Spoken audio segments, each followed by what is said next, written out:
Hi, my name is Paul Sousa. My role at OrthoArizona is a total joint specialist. I specialize in shoulder, hip, and knee, complex revision work, all the way to first-time hip and knee surgery. My background is back on the East Coast. I grew up in New Jersey, did my med school in Drexel in Philadelphia, and then I did a one-year MBA during med school, so I have a combined MD-MBA degree.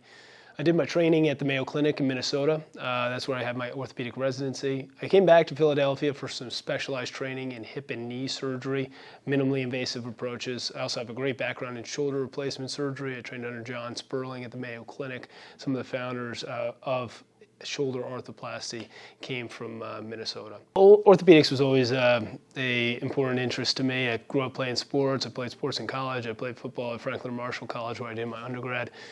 So I always had an interest in sports-related injuries, and then once I got into my medical training, I saw some of the impact that joint replacement surgery was having for patients, and just in terms of how quickly patients can be back on their feet or mobile for the arthritic joint that they have, whether it's shoulder, hip, or knee. It's just unbelievable to watch patients progress over weeks and not even months now because our techniques are so good.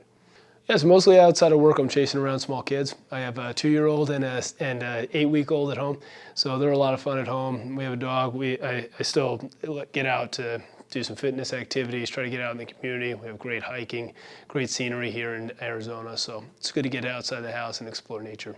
So my communication style is mostly direct. I try to spend as much time as is needed in clinic to devote towards the patient's problem or follow-up care or make sure all the logistics for medical care get done during our visit. Also, I'm very personalized with my care. Every patient that I've operated on has my cell phone, so I want a direct line of communication with my patients.